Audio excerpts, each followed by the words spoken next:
Incredible game one. Did not go the way a lot of people have thought, but I do just want to say, holy moly, Anatoly, I think he's perfectly on the mark. I think Epsilon comes back after losing game one and says, hey, we're a lot better than this. Let's do this up. They come back with a vengeance, and we see a 3-game sweep. I can see that being the potential. We may see some pocket picks from iRaffer and the boys of Epsilon actually come out now. They'll probably play something a little bit different this time around. However, Paradigm have clearly prepped. That's the one thing I really want to point out. They had compositions that we'd not seen. The Cabrakan came out of nowhere. We've not really seen that this weekend. We've seen it in the Pro League for them. Yes. But with a Guan Yu Sol lane, we'd not heard of that really before. We'd not seen any Guan Yu for the tournament for the most part, apart from obviously Cog. Exactly, and also just to bring it back to the point that we made during the game itself was the Paradigm communications were just so, as we said, they're very... Paradigm is a team that runs on adrenaline, and I think that's very important for this squad, but it was also very exciting to see just how locked in they were. I haven't heard Paradigm comms that clean ever, and I've known these guys since launch tournament. Never heard something that clean, and to see that level of focus, I think really shows exactly how important Paradigm realized this series We'll pick some bans. So bans were the same, but this time around Epsilon got to take away the Sol and go, okay, Paradigm, what else you got? They feel like the Sol made a big impact for them that game. We'll see where Epsilon put it. Will it be mid? Will it be in the Hunter role? We'll find out. I'm pretty certain that all of them could actually play that though, so we'll find out exactly how that's going to play. On Neith taken away by Paradigm again though, they don't want that going over for the comp, and they're taking away Adapting's Thor. Yeah, the Thor out of Adapting honestly was not... It wasn't bad. It was honestly Paradigm playing very well around the Thor. But anytime you get to take that away is definitely not a bad look. Now, we saw Medusa get run in the mid lane previously as well, so this couldn't be a surprise to see that one. It's a flex option based on where Neith is going to go. I want to say here, if we see Lawbster going for the Neith, we'll see the Medusa potentially run the mid lane here. Emilzy, you had that against you, correct? Yeah, Medusa mid is... It's weird, because it's strong against certain guards, and I feel like it fits Epsilon's playstyle to have one more in-hand character. Yep. That's really great for them, and great counter, because now Paradigm knows, oh, yeah, well, you're going to pick Medusa mid. Probably. Cabrakan. We're going to pick Cabrakan. This can go either way. This can be Cabrakan solo for jungle. This could also be for support and Cabrakan jungle. Exactly. Trix has done that before in the support role, the Thor pick. Not too much of the Cabrakan. We see Cabrakan jungle. We've seen Cabrakan solo. Cabrakan against Bellona. Pretty good matchup for Cabrakan. A lot of the pros have been talking about that, especially the solo lanes for the most part. Yep. Circuit taken away. We're seeing a little bit of the old school coming out here where we're saying, okay, right, we're going back to a bit more EU meta with Circuit banned out and the Freya shot at Funballer as well. Not a surprise to see. Taking a look at Adapting. I mean, you pick the Thor, you ban the Circuit. That's really, you know, you're looking at Adapting here. Paradigm still realize, they realize 100% that the Thor play out of Adapting was strong last game. They just played better around it. So better not give him any, still giving him the respect that he deserves. Adapting so far this season has played Fenrir, Thanatos, Circuit, Nijar, and Thor. So when you look at the ones that are banned out, Circuit and Thor's been taken away, I could potentially see, well, especially with the Zhong pick being locked in, I could potentially see a Nijar coming out here. Yeah, I think Nasha is a really good pick here. You can lock one off the team fight, and that's kind of what Epsilon needs to win the fight. Right. If you get the ult on the Zhong, Zhong is not going to do a lot. Actually, do you guys know if Zhong's ult affects Nasha in her ult? I don't think it does. I don't believe it does. So it takes that ult completely out of the fight, and we saw it put to good use by Dare to Care from Eager as well. Yep. And he was landing some big ultimates there. So we'll see how this one works out from him. I expect to see a Nasha from Epsilon here. They've probably thought about this one.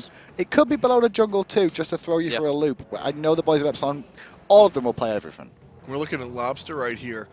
He's going to be the one playing the Zhong most likely. Geb, no surprise there. Very safe. And the Hun Batz. Okay. All right, so this works similar to the Naja. Naja literally gets to take Zhong out of the fight, but Hun Batz will just disrupt the fight that Paradigm decides to put. And honestly, that's where a lot of Paradigm's wins came from last time around, was the ability to position well, and they had the Guan Yu to really provide a lot of sustain. This time they'll be bringing the Bacchus, so Paradigm lining up here for a sort of organized team fight. And what does Hun Batz do? He completely disorganizes everything. He comes into your room and throws everything on the ground. So that's what Hun Batz is looking for with this composition. I think it's going to work out well for Epsilon. I do like Paradigm's composition though. The way they did pick some bans here was very strong. They gave the flex pick of Neith through first, and everyone, because Lawbster played it last time, we could clearly see Epsilon thought that was going to be Neith mid. That's why they banned the Freya. If you remember the last counter banning phase, it was Bacchus that was banned out by Epsilon there. Worked out well. Look at the face. You can see the faces right there on Youngbay and iRaffer. I don't want to say concern, but just very focused and, oh, okay. The Neith, I see what they did. And just really, you could see the gears in their head really turning and trying to figure out the game plan for this game number 2. Paradigm, on the other hand, all you see is just we're ready to go. They're like horses at the gate, ready to be launched out. A lot of thinking still on the side of Epsilon, I feel. Yeah, I think this one could actually go either way as well with picks and bans. How do you feel? Who do you feel won picks and bans there, MLZ? Because it's always rough, right? It's a game like you can win picks and bans. Yeah, you so. can. If you have the way better draft, you're gonna win the game of picks and bans. But this time around, I think what Epsilon did right was they first picked Janus. They didn't pick Janus at all. Janus wasn't even banned this game, I believe. Well, Janus, that game, I think one of the issues Epsilon had that game was they were fighting with Yammyn, who had no damage. Yeah. He went for boots, and he went for Breastplate of Valor, and then they fought. His Book of Top wasn't online, but Yammyn going to be in the mid lane here, emilitoo on the Sol. I really like the Medusa mid, especially when paired with the Soul, because we've spoken a lot about Soul's sort of backwards bell curve, where Soul sits there and plays Soul sits there and plays the early and the late game, but has a divot in the mid game. This is and that's exactly what Medusa covers. That's a Bacchus solo. I know. Bacchus solo. I know. They're going to pull it out. Yep. So these guys have spoken about it a little bit. They like running this Bacchus in the solo lane. And up against the Bellona. Now this matchup, for the most part, isn't, I'd say, an interesting one is the best way I can describe it. It's interesting. So Bacchus is going to give up a lot in the early game. He's going to have to play very safe. He's naturally tanky, but he's got a power pot, so his wave play is going to be improved a little bit more, MLZ. To me, Xaliea is gonna lose a couple first waves. Yep. When he gets that level 6, 7 with the power pot, he's gonna start winning. He's gonna start putting pressure on the Dimi. And what is really smart right here is they recognize that, oh well, they have a Medusa mid. Let's put the Cabrakan jungle to counter that out. Exactly. So the Cabrakan jungle, the way that's going to counter that out is Dusa, obviously the ultimate, going to be a lot of problems. But let's come back to this Bacchus solo. Well, there's actually a lot of things to talk about, not just the Bacchus solo, because we'll see how this works out. They're not being invaded, first of all, which is a good start for them. That's an important thing for them, not to get invaded with this double Guardian jungle and solo lane. But the duo lane is the big key here. Trixtank and Neith, both both physicals. So if this lane gets focused a lot, they're going to have no physical damage in the late game. However, Trixtank on the Thor can put a lot of pressure on emilitoo's Sol here. One wall, one double tap early on could put the pressure on this mage, and you can see the difference in how this lane's going. Neith has the push power to hold off against the Sol, and it's going to be one of those crazy lanes. Yeah, what you're gonna see is Trixtank. He's gonna hit level 3 now. What they're gonna look for is a really good wall to push off iRaffer, or like wall him off, and then they're gonna look for the kill.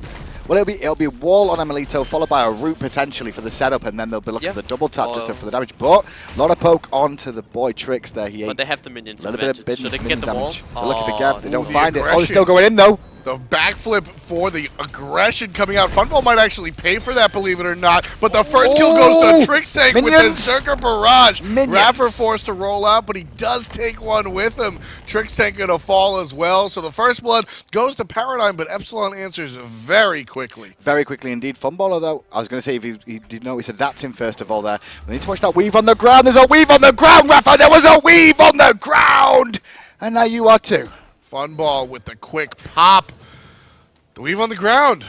I saw it. I was like, he was plain as day. Yep. It's one of those things you don't think about. He got picked because of it. And now aggression from Paradigm again. They're in a very, very good spot here. Simple misplay, honestly, coming out from iRaffer. A rare misplay, which is why I highlight it. iRaffer is really, we don't normally see stuff like that. It was either he didn't realize there was a weave there, which I obviously said that 10 times. Exactly. Or the other option was that he thought either Spirit Arrow was down or he wasn't going to take that much damage. I honestly think it was more the former. I think he just didn't realize that there was a weave on the ground left there. Of course, that weave was from the offensive backflip that Funball did earlier on. So. And it worked out well for the boys of Paradigm, now up 2-1, and Funballer getting one of those kills. Thor also getting one as well. Really helps that duo lane, which I talked about. It's both physical. But look at this, Qvo coming around to put pressure onto Dimi. Dimi sees him. He forced out. This feels more like help for the Bacchus in the early stages here, Mills. Just until he gets a few items online. Yeah, definitely. If that could have been a kill if Dimi played really aggressive, because they have so much damage with the power pots and Bacchus ultimate. But Dimi just backs off. There's nothing really to be taken I there. mean, And there's a it good just combo helps with that Xaliea. too. There's the Bacchus flop into Yeah. the stun, into the stun, into the tremors. You jump away. Well, we can still belch on you too, and then intoxicate as well. Imagine how drunk people would be. Just the Bacchus ultimate, That's a and good then point. into Kuro's tremors. They would just be running around so dizzy. They would like, what am I doing? Those two together with a Xaliea would be really interesting Yeah, too. yeah. The stuns for days. Let's take a look at the Bacchus real quick before he backs. I'm pretty sure what the idea here is. We did get a glimpse of it. To see what he's maxing, really. He's going to be leveling the jump, the belly flop, most likely. Yeah. There it is. Yeah, essentially what this is, it's about the burst combo. Now, I think a lot of fans at home, seeing this, being new to this idea, would sort of opt to maximize the burp ability. But really, it's about the belly flop. You push the minions back with the burp, and they group up, and you can hit the whole wave with the belly flop. And sooner, rather than later, sooner than you might anticipate, you're able to completely take out the archers and leave the front line with just a couple of basics. It's also like the way the minions position. If you flop perfectly, you can hit the whole minion wave anyway. You don't have to group them first. You can actually hit the whole minion wave if you exactly center between the two. Harpies though, Epsilon looking at the left one's here, Trix looking for the double tap. You may get a Grest on though if he doesn't feel like a World Weaver coming actually out. They're looking for a potential pressure onto iRaffer here, who ate a lot of poke there. And the rotation coming in from the boys, no, Paradigm choose not to go. I think if Cabrakan had the blink there, we would have seen him go all in. Also, if Trixtank would have had an angle on the wall, he would have walled him off, so the only escape path would have been running the other Back way. towards him. Yeah, towards him. That would have been a kill as well. If you would have waited for the stun, just wait a bit longer, try and see if you can get Revo's rollout. This is really working out well for Paradigm though. They've come in with different compositions both games so far, and they've had answers to everything Epsilon's tried to throw at them. Adapting not really got involved just yet. Yeah, Adapting really hasn't really made himself known whatsoever. We saw glimpses of Batz, and he's level 6 now, which pre-level 5, quiet Batz doesn't surprise me, right? But post-level 5, that's really when you want to make things happen. But again, Batz, more of a team fight-oriented jungler than a individual gank monster. Biggest thing I can see for Epsilon that they have in their favor though is Gulf Fury control. They've got a lot of ways to burst the Gulf Fury down and find the objective steal. You look at Paradigm here, they've got a Zhong, well his focus isn't that good, he's got Exorcism I guess to try and burst it. You've got Neith with a Will Weave maybe on the ground if you're lucky, but across the way you've got Supernova. You've also got the Yammyn ultimate that can be used for burst. And then on top of that, well, Adapting can fear no evil everybody away from it and secure it with just basics if it needs to. Epsilon's Gulf Fury control is a little bit stronger here. They could rely on Bacchus' rotations, but he'll need to get a teleport if that's the case. I mean, you say that, but there's a Bacchus with a belly flop. Bacchus has one of the best objective steals in the game. Now, we heard Barracuda talk about everything Bacchus lacks in the duo lane, but if you put a damage-oriented Bacchus, although he's building defensively at the moment, if you put a damage-oriented Bacchus in the solo lane, a belly flop to knock everybody up on the enemy team, and then an intoxicate to drop the bomb, that's a pretty good steal potential for Paradigm. But look at the pressure that's been put on him in this lane. You can see that Dimi definitely wins this lane for the time being, and the way the early game's gone, that Paradigm got 2 kills over in the duo lane has really helped us to help the composition, because Paradigm's going to be all about holding on until Bacchus comes online in the solo lane. The pressure that's been put on there has really helped out to allow Paradigm to weather the storm of the early game, where Epsilon are definitely stronger. Yeah, what I want to see late game is Xaliea. He's gonna try and jump on emilitoo, and he can burst emilitoo down in 3 seconds with a World Weaver or with a Cabrakan stun as well. With a Cabrakan stun. So what they're gonna try and do is they're gonna try and get the super fast pick, and then they're gonna be so tilted they're just gonna try and capitalize really hard over it and keep fighting into it. Exactly. I think that's the big key here. Is Xaliea needs to go on the damage dealer here, and needs to take out the Soul, is take out Yammyn on this Medusa. If he can all in one of those two, even with the ethereal form of Disapparate available for emilitoo, if you're knocked up and then you get hit by an Intoxicate, you've still got 3 seconds of pressing 3 to have to wait for the ethereal form to kick in, so there's plenty of time. It's that instantaneous. So definitely something for these teams to pay attention to. 7 minutes in, a little slow at the beginning of this one. Paradigm starting this one just as they did with game number 1. 2 kills up to Epsilon's 1, and Paradigm sitting a game up as well. So everything is looking strong for the guys with the yellow and black. And the longer this goes, though, the better it is for Epsilon, in my opinion, as well, just because they can continue to get a bit of a gold lead here, and they can see the gold per minute on the screen right now.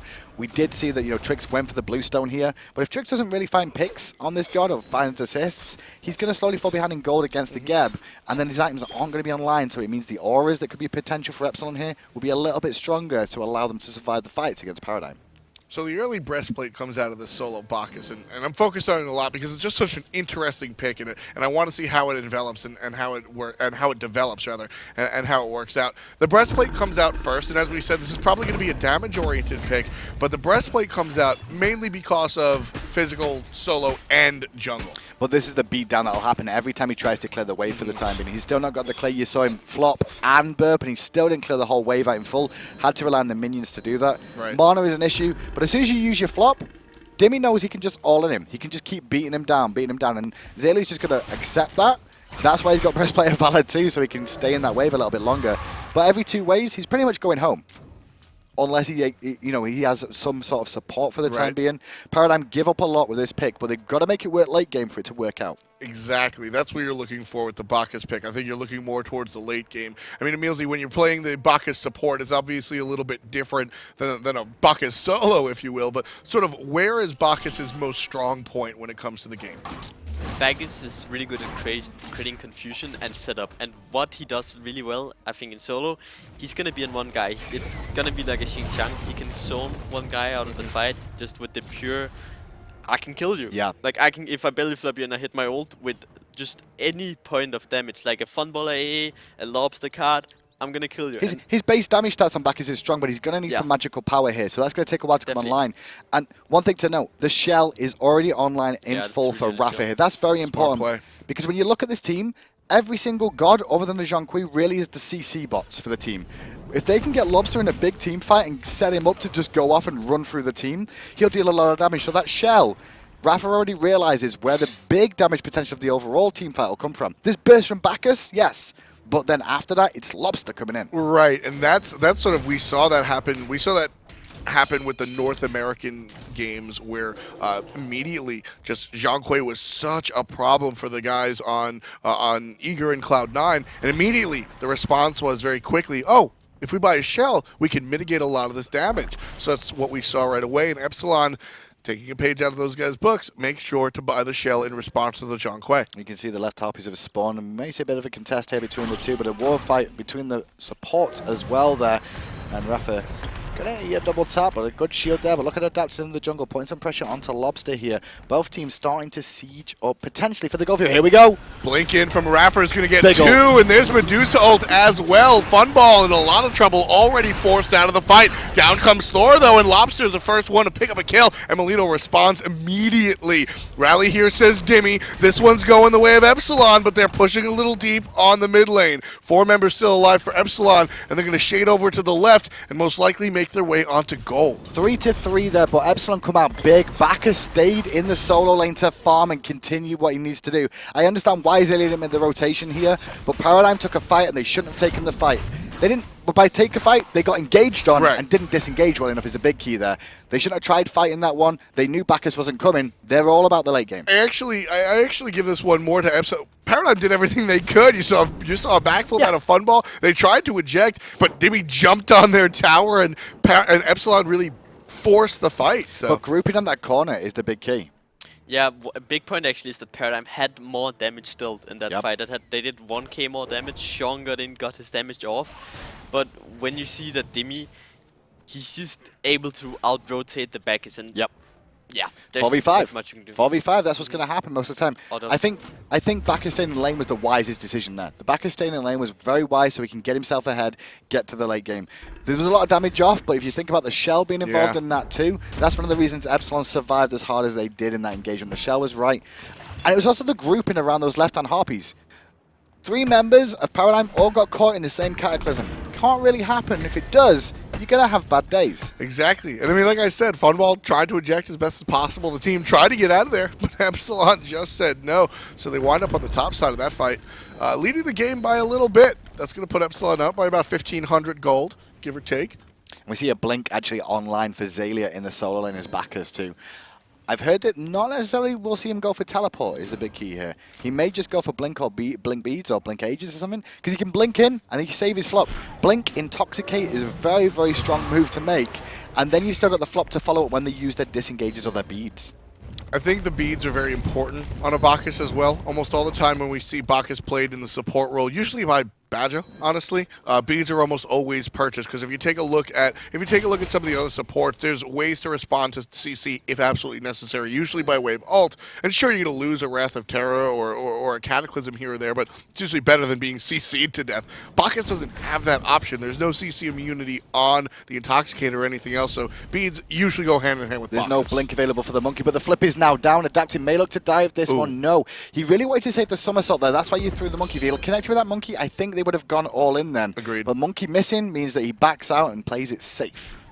A really big point right now is... 1 second, big Cataclysm coming out there from Trixtank, sorry, from iRaffer, but where's the extra aggression coming from? Doors Trix up. is out. Everybody's out.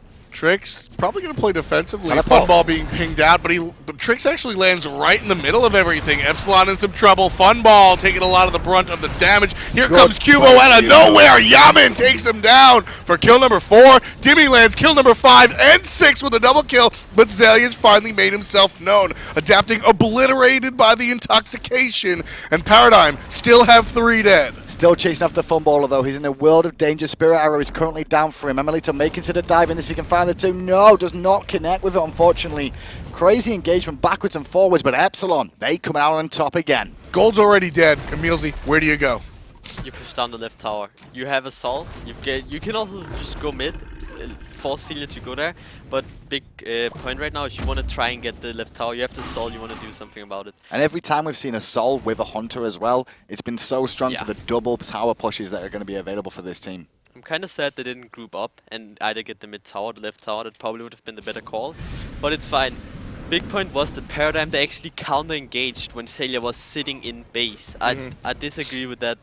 They need to wait for Xaliea, because when you saw, as soon as Xaliea was there, the fight could have returned.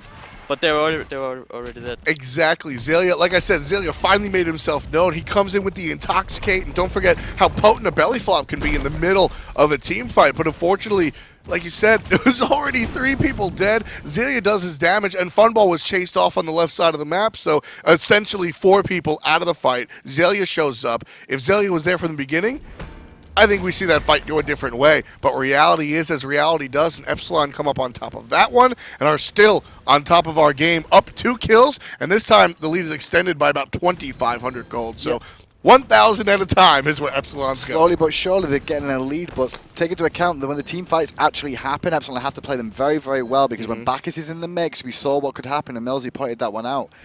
Sol, however, this game, emilitoo, he's gone for a different build here. It's one that we've not really seen this weekend. Bancroft's boots and then Demonic Grip looks like what's coming out next for him as well. How do you feel about this build, Millsy? It's alright, he's going for the more AA in hand oriented build where he just wants to out-trade, outbox. Well, he's not out-trading right now. No, he's not. But luckily Adapting's on his way as well, and that's why you can immediately see Funballer back all the way up from that one. I think emilitoo could have potentially lost that trade, but the sustain from Bancroft's off that next wave puts him in a safe spot. I was going to say, I actually like the choice of Bancroft's. emilitoo go in the basic attack build, and interestingly, I have not liked this idea a lot. But I like it in this situation they're really gonna because find you're going Funballer here. against a Neith who's about to die to a basic attack from emilitoo. Now, yeah, I don't think the build was part of that, but emilitoo dies to the 1-2 punch of Hunbats, or emilitoo kills off the 1-2 punch of the Hunbats and the Soul right on top of Funball. They're really trying to turn this and put the pressure onto emilitoo, but he's going to be able to get the Supernova off first of all. Really good work from iRaffer with the shields and the Cataclysm. Lawbster gets off the Ghost, but can he find a kill? The shell has been popped, so the damage isn't as high as you want it to be, but still emilitoo will fall, but it's a 1-for-1, and Dimi's turn up round the back. Dimi shows up all of a sudden. Trixtank is good as dead as Yammyn secures the first hit onto him to bring down Trixtank. Now 3 members of Epsilon will look over. The Gold Fury is up this time. 3-for-1 again. Paradigm having these engagements. They were the first ones on scene there as well. Xaliea turned up ahead of time. The shell from iRaffer, the shield from iRaffer, the Cataclysm from iRaffer was what, for me, changed that fight, MLZ. Yeah, I also think a big part of it is Paradigm. They're going in 1 by 1. Yes. You see Xaliea going in, Xaliea gets poked out. You see Qvofred go in, Qvofred dies. Then Lawbster goes in. No, and you also, even before that, they used Trixtank's ult to try and kill Adapting. Even before that, Funballer had already died. Yeah. So there was going to be a 4v4 on that side, then Dimi turns up to make it a 5v4. Yeah. Number advantage every time. Now this is something we see more often than we probably should in Pro League games. And this is probably one of the most... It's the easiest thing to armchair smite coach. Don't go in one-on-one. duh, right? Yeah. How does it happen? Because it happens so often to very good...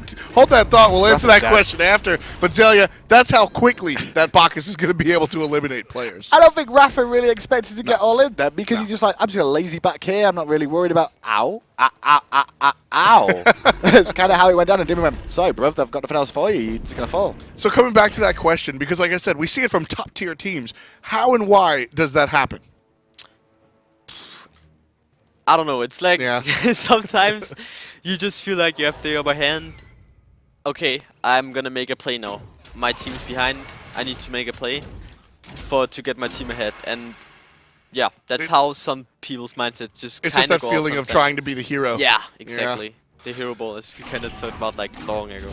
Yeah, it's so interesting to see that because, like I said, I mean, Paradigm is a top-tier team. They're playing like it, and we just saw one of the more easy to point out mistakes, really. And I mean, you've been on the stage and you've been up here. It's very easy to look at that and say, "Oh, Yeah. wow, why would you do that?" But when you're on the stage and doing it yourself, it's a very different world. Yeah. So it's very interesting to see that the dichotomy of how inside the game rather than from above, how that works out. Well, the two hunters to make an area in mid lane. emilitoo going to start pressuring down this tower. Put some poke out. He's not worried about taking a little bit of poke. He's happy to do it. That's and all. maybe he's still going in a little bit more there with the disapparate just to try and throw out a few more basics. But Epsilon in a good spot so far. They still have the lead even though iRaffer did just fall. They're looking to try and pressure and catch people. On the right-hand side, Bacchus is in trouble. Teleport. Xalea's going to teleport out, which leaves only one on the right side tower. It's Qvofred, and we saw how small of a window that Funball needs to really come and get in onto this tower. So we'll take a look. Epsilon sieging the right-hand side. Paradigm have to play some good defense. Let's see where their mind is as we listen to their comms. I can blink ult as Come in. well. Oh, we need a... I can blink ult here. I'm ready when you guys are. Wait for next time to see. Help here. Cap. The shield now, I'm going out. Nice. Behind, get the... Help him, Bellona!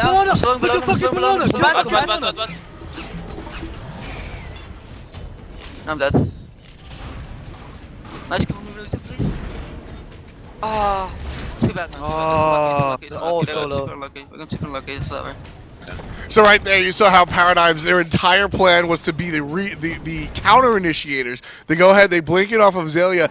Everything was going well until Batz. Let's take a second look at how that one went. Well, we'll see the replay come up on your screen here, and we should see exactly how this one all broke down. We're looking at it through Yammyn's eyes here. He gets out after the initial engage here, and the dunk hit from Trixtank doesn't really connect. He tries to wall off, and it was a good ultimate coming out from Yammyn too. But adapting is what really followed that one up as well. With right the now, Fear No Evil right about now. Yeah, see, he hung to the very end. That fight was all Paradigm until the Fear No Evil came. And I mentioned it 72 times during Picks and Bans. Watch out for the disruption that Batz can bring. That entire fight, I don't want to give adapting all the credit, but that fight was won by Batz. Trixtank actually zoned them off well, but I don't think he called that the reinitiation would come from that angle either. So his team dived forward, Trix had already used his wall, and then adapting turns up like, well, I got walled off, guys, but I'm here now. Yep. And we win the fight. They survive with the base amount of HP, and now they get the Fire Giant off it too, and Qvo could get caught for it as well, trying to save it. Epsilon keep continuing the push, adapting with a kill as Qvo tries to show his face.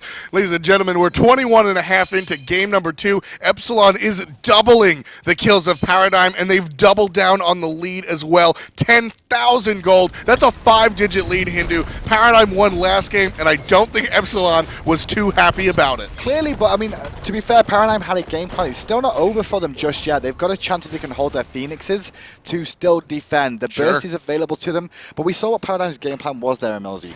Go in with the Bacchus first of all, have the rest of the team siege and try and get the shell before Lawbster follows up with it, but the Fear No Evil was just too big. Yeah, just a really good ultimate out of adapting, and I feel like they committed too much onto iRaffer. Yeah. That's a support with Shell.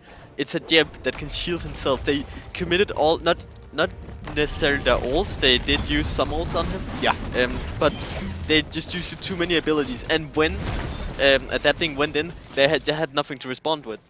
And generally, when Epsilon get a lead, well, I say generally, every time Epsilon get a lead, they don't lose it. Well, although last game was a little story, I guess, after the First goal for you. Here's what I find curious about the Paradigm draft, because in all actuality, I actually really like the draft more than I dislike it. But it's worth noting that when it comes to initiation, there is no Cataclysm or Wrath of Terror. What you're looking at is the Thor ultimate. And without that, the blink in from Xaliea, the Intoxicate. Intoxicate is an interesting crowd control. It's about the damage, though. I've spoken to pros before, and I mean, straight from Zapman's mouth, you can counteract it. You don't have to really. It bothers you a little bit, but it doesn't stun you. It doesn't stop you mentioned from, the Thor. So it's a curious initiation. I really feel Trix should have been on the front line there to begin with and hold Bacchus back a little bit. They had Cabrakan still as well. They don't have to engage with the Bacchus. I'm guessing, though, that they want to use Trixtank's Thor as the peel only. They don't want to use it for engages. They want to rely on Cabrakan and Bacchus to be the initiation. Right. And Trix is on peel in the back line. But what sort of peel really has he got? He's got a wall. And then after that, he has to take to the sky to reinitiate with another CC to peel for his team. It's up to Qvo to play sort of... Qvo's job is to play the jungle Thor. Does that make sense? Usually in the late game, Thor becomes the sort of peeler. But with Paradigm's composition, Trixtank has to ult in and be a support, and then it's Qvo's job to play secondary peel. I think that's what needs to happen is that Trix needs to be the one initiating, followed up by Bacchus. Qvo sits on the backside protecting his team, and when they think he's got nothing left, that's when he pulls out all his wombo combo of damage if he's not needed for peeling. Right now, Paradigm, they're just not... Like I said, I like this lineup. It's not that I dislike the draft. I just feel like Paradigm isn't executing the way they need to in order to win these fights. And because of that, Epsilon are just picking up free Phoenixes. The left one falls. Well, at the moment, we're in a very good spot for Epsilon. And now, with obviously the Sol has been a contentious pick between all teams, but I really feel she fits in best when she's combined with a Hunter, and it's really showing. In every game that I think I've seen with a Hunter, she's won. Even if you get creative and put the Hunter in the mid lane. But there's the blink in from Paradigm. They start the fight one more time off the back of Xaliea. He's got the Soul Reaver this time around, so a little bit more damage. But it doesn't matter as Yammyn takes out Lawbster. Dimi takes out Qvo. Adapting takes out 2 members. And with Funball the only one on the board, Epsilon's going right on into the base. And this one's game. We'll see a tie series as we head into game number 3. What happened at the end of that game, Emilzy? What went wrong? The lead is just too big. They got a really, really good fight. I feel like Paradigm, they had the fight they wanted. They got the Bacchus ult and more people had a big fold. They had a big Zhong. They were just too far behind. The whole game plan from Paradigm, they countered it themselves with the itemization as well. They kind of want to wait for Xaliea to get online with that Soul Reaver. And some of them built, they even built Height of Urchin, they even built Warlock Sash instead of Ethereal Staff. So they really just want to wait for that 20-minute mark where they can fight. Instead, every time they chose to counter-initiate, and Dimi was just always there before Xaliea. So it's kind of the opposite story this time around. I think the big thing for me there was take away the Zhong. Yeah. If you didn't have the Zhong on that lineup and you put someone like Giannis, Noir, anyone that can get damage off a little bit safer than having to be on the front line, Zhong's not had a good tournament. It's very true. Zhong, well, it's interesting because a lot of the discussion on the analyst desk from the pros themselves have revolved around these sort of tournament metas, right? The idea that this week of Super Regionals has had a meta of itself. And to that point, Zhong was very popular early on in the meta, and then teams have adjusted. We've seen people tried the Nemesis pick, didn't work out, but the Shell did. And since the advent of the Shell, we've really seen that come around. Really have, and now we're in a position where it's 1-1 with Paradigm and Fnatic. Best of 5. Best of 5. Best of 5. Emil's your last point on that last game? Not much. Zhong is strong with Capri. Excellent. We'll leave it to Kelly and the guys how you take on game number 2. Thank you so much, F. So Epsilon takes a game off of Paradigm, but Paradigm didn't seem weak in that game. What exactly happened? When did Epsilon turn it around? Epsilon really turned it around by stalling the game out. So we saw the first blood for the Thor support early on, and also they killed the Geba afterwards. But Epsilon was even in gold at the 7-minute mark, despite Paradigm also having 3 pots. So they were actually at a deficit at that point in time. And what happened was the fight around, I think it was the mid lane, where Epsilon had a 3-for-1, and it was just a perfect Medusa ulti onto the Zhong that set it up, and I think they got gold fear shortly after that. I just think it's funny that you said that, like, you know, Epsilon is the one that's stalling it out, but at the pre-show we were saying that that's what Paradigm has to do. They're the ones that are going to have to stall it out. How did it switch? I mean, that was just kind of team comp. You look at the Soul. The Paradigm ran a pretty aggro composition. They had the Bacchus and Solo, which very strong off rotations early, just because Intoxicate does so much for team fights. In addition, they had the Thor Soul duo lane, which is hyper aggro, and we saw it with the First Blood and then iRaffer stepping into the weave. But we're not going to talk about that. Everyone gets one. Everyone gets one really bad mistake, and that was iRaffer's worst mistake ever. But they had Trixtank, who actually had 10 potions going in the lane. They got hyper-aggressive. They got the 2 kills, and then that's it. And then they just sat around and waited for Epsilon to make the move. Crab, what could they have done differently? Yeah, well, I think the big part of it for Epsilon that turned the game back in their favor was Dimi. Because Dimi's Bellona. Oh. He's up against Bacchus, which means he gets lane pressure. He could invade blue, and Paradigm had enough pressure to stop that. Partially because of like the duo kill in dual lane, and then like that sort of spreads the rest of the map. But Dimi said, okay, I'm just going to clear before Xaliea, and then I'm going to walk over to the team fight. It was this team fight on screen as well. Yeah, exactly. He just walked in the team fight. I'm Bellona. I've got a bludgeon.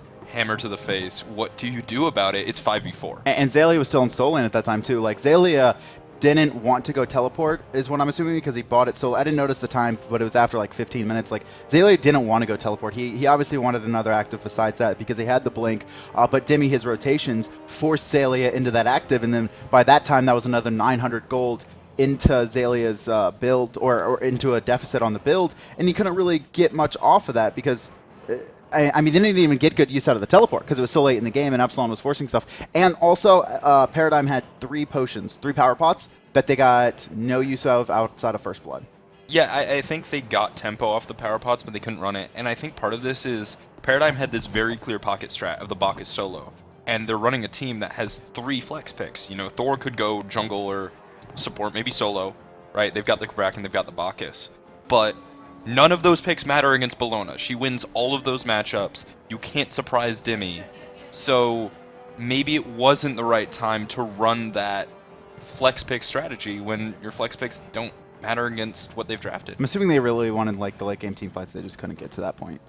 So Bacchus into Bellona doesn't work out. What do you build into Bellona? Or do you just ban her out against Dimi? So in the North American School of Solo Laners, in the Omega School of Solo Laners, Bellona beats everyone except Xingten. Xingten's OP. And everyone bans Xingten no matter what. Yes. So Bellona beats everyone.